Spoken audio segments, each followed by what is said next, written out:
birinchi o'rinda bu доверие, ya'ni ishonch. Я стеснялась, комплексовала улыбаться широко. Даже при общении я всегда прикрывала вот так вот рот. Хочу сказать, есть маленький лайфхак. Не бойтесь походы к стоматологу. Первый лайфхак. Nimaga bunaqa katta srok yoki bo'lmasam kimlargadir bu unaqa katta srok emas va nimaga bunaqa summa? Наверное, это сложно. Katta operatsiya operatsiyadan chiqdim. Сразу ishxonaga ketdim. Bu oddiy kelib bemor tishini chaqlatib vinil qo'ydirishdan juda ham katta farq qiladi. Ham мороженое yeyman, ham горячий кофе пью, горячую пищу принимаю, холодную пищу принимаю. Вот у меня нету такого, чтобы у меня зубы чувствовали. Bu ham patsientlarga men o'ylaymanki juda ham zo'r narsa bo'ladi, Xudo xohlasa. Juda ham zo'r narsa bo'ladi, eslatish. Aynan men uchun. Assalomu alaykum. Men doktor Zokir, stomatologman, bilmaganlar uchun. Bugungi mehmonimiz bor. Mehmonimiz juda ham men uchun qadrli bo'lgan, meni o'zimni patsientim. Bular ham ijtimoiy tarmoq orqali meni reklamamni ko'rib kelganlar. Juda ham katta umidlar bilan kelganlar. Konsultatsiya jarayonida biz bir-birimiz bilan ancha suhbatlashib va muhim bo'lgan narsa bu plan lecheniyani tuzdik. Va shu plan lecheniya bo'yicha ish qilib, bu ishni tugatdik. Endi biz bularni studiyaga chaqirib, ozgina suhbat quramiz. Shu suhbatni birgalashib sizlar bilan eshitamiz. Xo'p, meni bemorimni ismlari Irina. Ular ham ruscha ham o'zbekcha gapirganlari uchun sizlardan iltimos qolamiz. Bu narsani to'g'ri tushunasizlar degan umiddaman. Ba'zi bir qanaqadir joylarda ruscha aralashib ketish ehtimoli bor. Ismlaridan o'zinglar bilishlaringiz mumkin, чтобы чисто o'zbek emaslar. Irina opa, menga kelganingizda studiyaga xush kelibsiz. Assalomu alaykum. Добрый день. Menga kelganingizdagi holatni hozir ozgina eslaymiz. Biz rasm fotoprotokollarni keyin qo'yib boramiz. Faqat o'sha istoriyaga ozgina qaytib, siz o'sha holatda menga kelishingizdan oldin, masalan, nimaga siz tishingiz bilan shug'ullanmoqchi edingiz? Nimaga именно meni yoki meni klinikani qayerdan topdingiz? Добрый день еще раз. Ассаламу алейкум. До момента, как попасть в вашу клинику Smile Design, я обошла 5-6 клиник. У меня был немного такой комплекс с улыбкой, с зубами. Как вы помните, я пришла к вам вообще с другой улыбкой, стеснялась. Мне, обойдя 6-7 клиник, мне не понравилось само, как преподносили процесс лечения в дальнейшем. И тут я, листая в Гугле, набрала, в какую клинику можно будет обратиться, чтобы сделать виниры, сделать эстетику зубов. И первым вышла ваша клиника. Почитала отзывы, пришла к вам. И, слава богу, вот с первых же дней мы с вами, вы мне показали, объяснили, провели такую консультацию, где в предыдущих клиниках меня не консультировали. И мне это запало в душу. Я решила для себя, приняла решение, что я буду ходить к вам, полностью отдалась вам в плане того, что доверилась. И результат, конечно, меня поразил. Я очень даже благодарна, что на протяжении всего времени, начиная с мая месяца, мы с вами провели такую большую работу, что мне даже больше нечего сказать такого плохого, наоборот, только за позитив. Ирина опа, давайте так еще более уточним, что у вас более...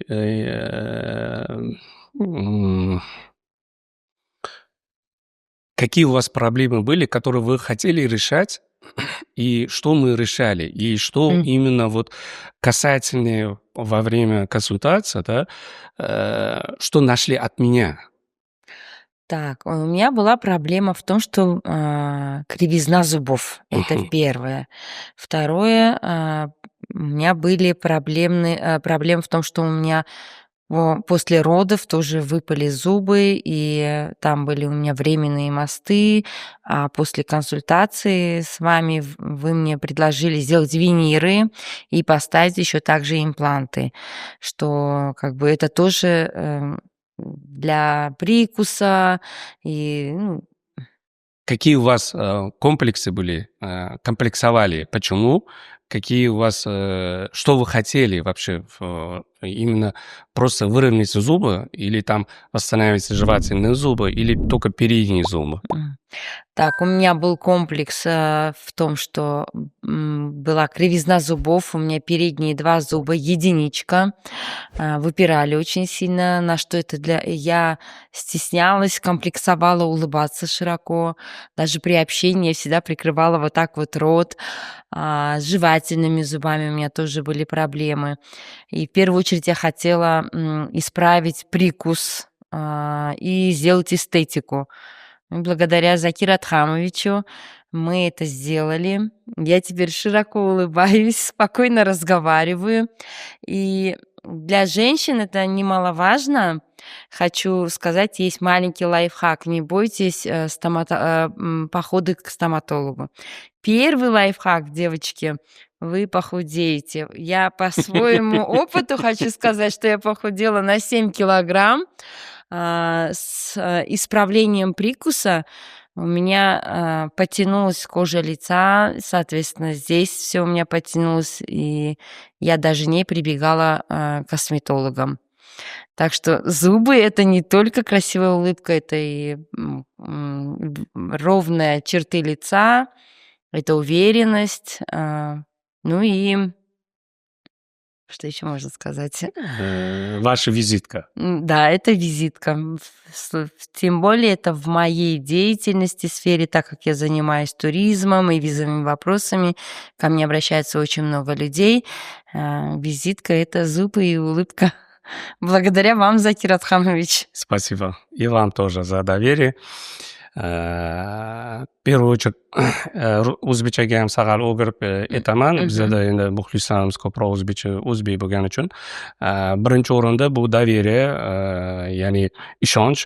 Birinchi kunda kelganlarida ham konsultatsiya jarayonida man tushuntirib berganman, nimadan boshlaymiz и nimaga bu narsalarni qilish kerak, и nimaga bunaqa katta srok yoki bo'lmasam kimlargadir bu unaqa katta srok emas va nimaga bunaqa summa. Ya'ni bu finansiy holatga ham ko'p bemorlarni qiziqtiradigan joyi. Bular hammasini tushundilar.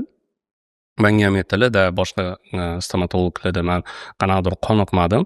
Shuni hisobiga mani hamma savollarimga man javob oldim deb shu plan лечения bo'yicha boshladik.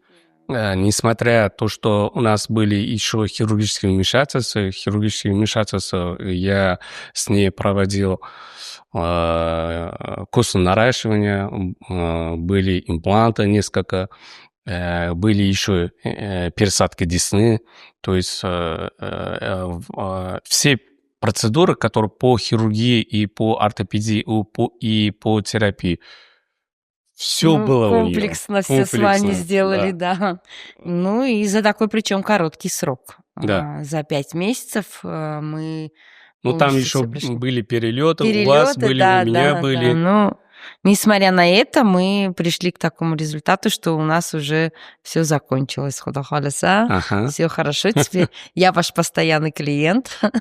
Всегда буду приходить к вам. Да, конечно. И я всегда, и вам тоже, если помните, я говорил, что во время консультации я говорю, что когда мы закончим, мы каждые 3 месяца, потом каждые 6 месяцев вы должны прийти. Да. Это входит на то же самое доверие и контроль. Потому что, когда я человека отпускаю после, как мы заканчиваем работу, да, я не знаю, хоть 10 человек я одинаково, я рассказываю, что можно, что нельзя, какие уходы нужны, да, но они, кто-то забывает, кто-то там не так обращает внимание именно на уход. И кто это будет соблюдать? или наблюдение. Это когда я вызываю, и я вижу, да, что неправильно уже выбрана зубная щетка, да, или там у них свои какие-то вопросы будут. Вот это мы будем решать. И каждый год мы будем делать рентген по снимку, панорамному снимку. Я буду смотреть мои импланты как, после нагрузки как себя ведут.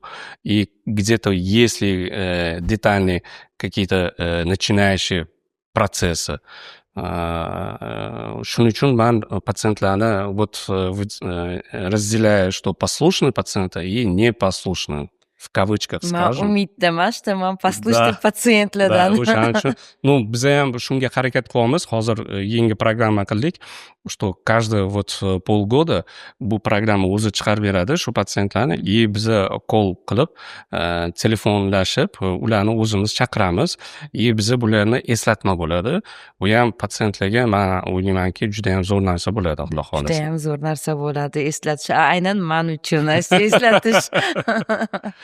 Xo'p, bular bilan yana aytaman, rang masalasi bu ham katta tema, bu ham individualniy tema hisoblanadi. Irinib ham kelganlarida aytdilar, shu man insonlar bilan ko'p общаться qilaman, и man xohlamayman o'zimni naturalniy rangimda qolishimni. И judayam блестеть qilib ketishini ham, ko'zga tashlanishni ham xohlamayman dedilar. Shuning uchun biza naturalniy oq bir tsvetni tanlaganmiz. Keyin biza o'zlarini yuz chertalarini hisobini olib, именно bularga individualniy forma tanlaganmiz. Individualniy forma shundan iboratki, bularda yuzlari cho'zinchoqroq va kaplaobrazniy deyiladi. Ya'ni pastki qismi sal qalinroq bo'ladi. O'zlarini naturalniy tishlari ham shunaqa bo'lgan. Ya'ni biza boshqa konsepsiyani tanlamaganmiz. Именно bu yerda individualniy подход bo'lgan. Kompyuterda bu narsani ko'rsatib, biza tayyor programmamizni ko'rsatganmiz, makap qilganmiz. Ozlarda bu narsani как временный konstruksiya hisobida ko'rsatganmiz. Hali chaqlanmagan, hali boshqa protseduralar qilinmagan holatda bular уже после nima ish bandan olishlari mumkinligini man уже ikkinchi посещениеda уже bu narsalarni ko'rsatganman va shu plan asosida biza Irina opam bilan ishlaganmiz. Ya'ni bu yerda jag' tishlarida implantlar qo'yganmiz. Bir tomonlarida suyaklari juda ham ingichka bo'lgan. Buni ham alohida yana ozgina tushuntirib, narashivinasini qilib implantlar qo'yib berganman. Alohida aytib o'tishim kerak, oldi tishlarida milklari juda ham nestetik holat edi.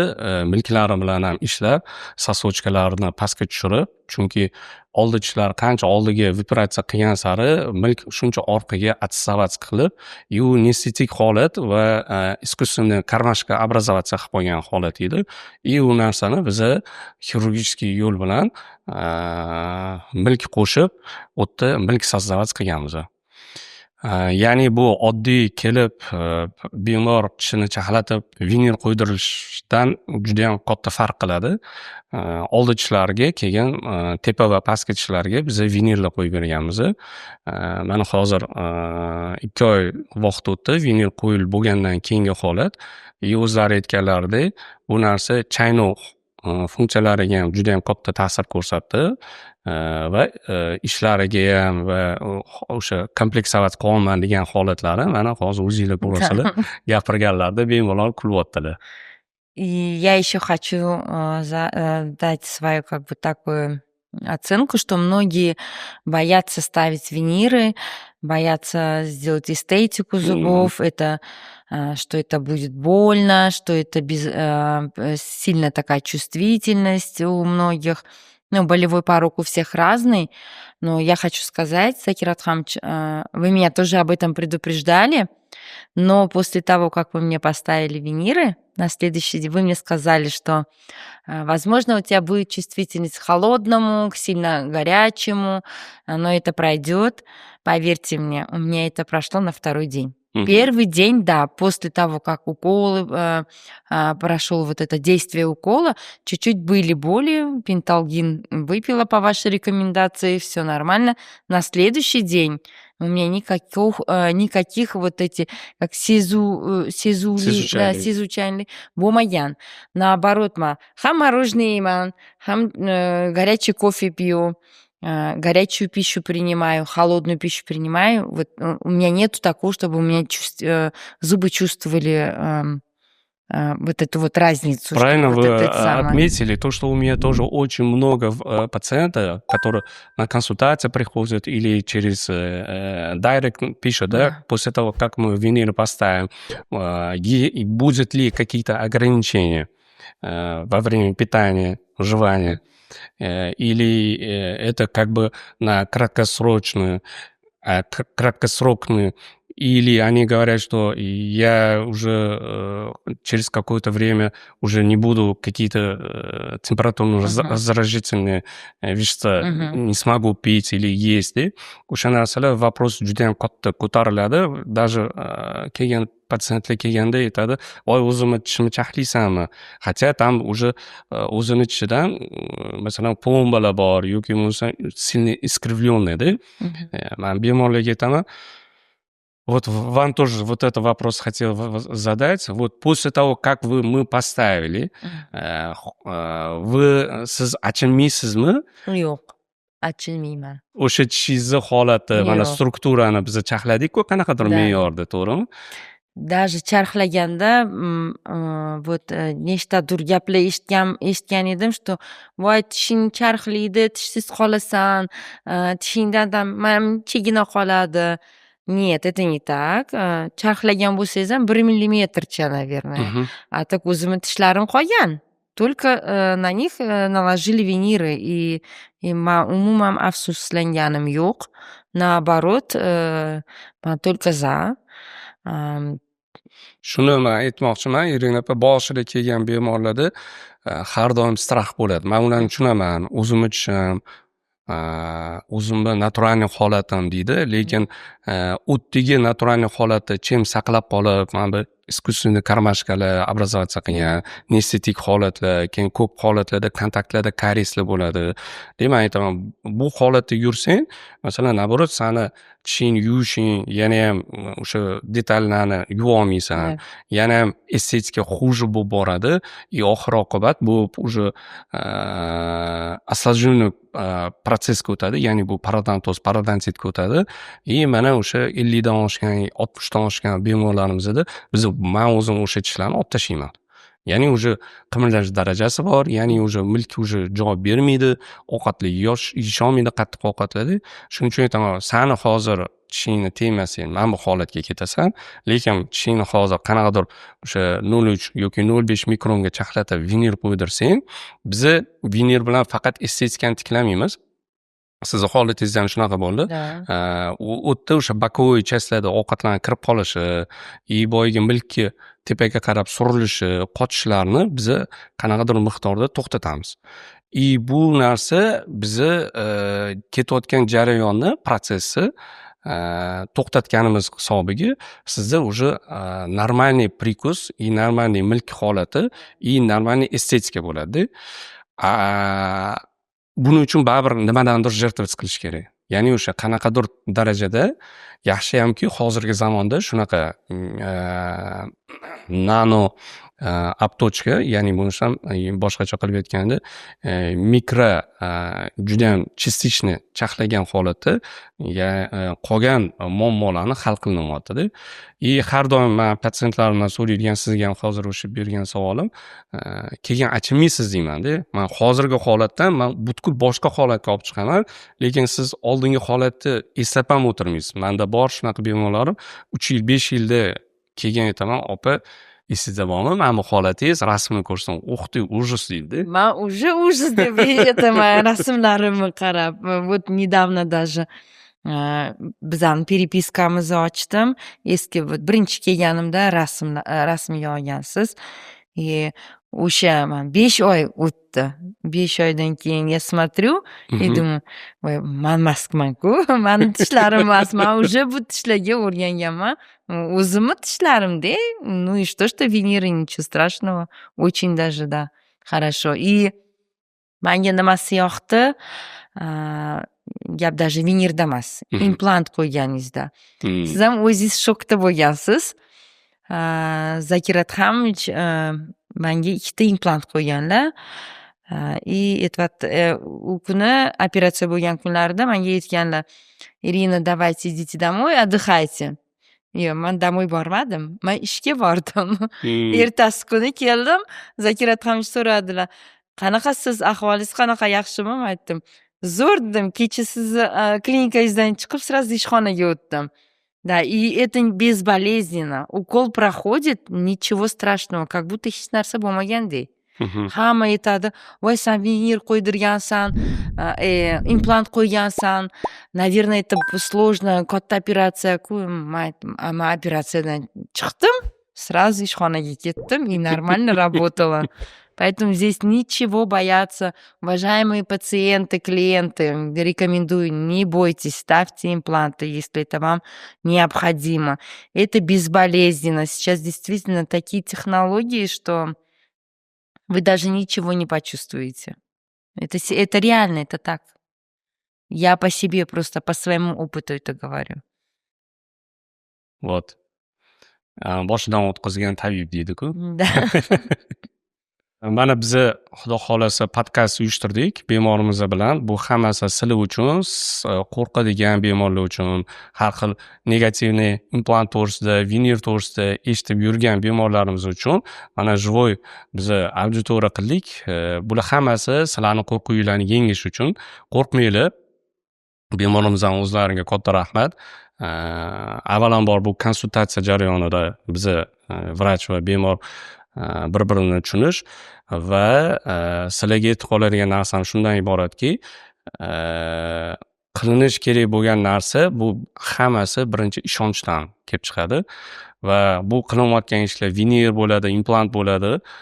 Bu butun dunyoda qilinadigan ishlar va butun dunyoda bundan zo'r ish yo'q. Hozirgi o'zani O'zbekiston sharoitida, Toshkentda bunaqa ishlar qilib kelyapti. Bemalol bizning klinikamiz Smile Designga murojaat qilishingiz mumkin. Дорогие друзья, я вам рекомендую клинику Smile Design, особенно доктора Закира Адхамовича. Приходите, вы не пожалеете. Спасибо.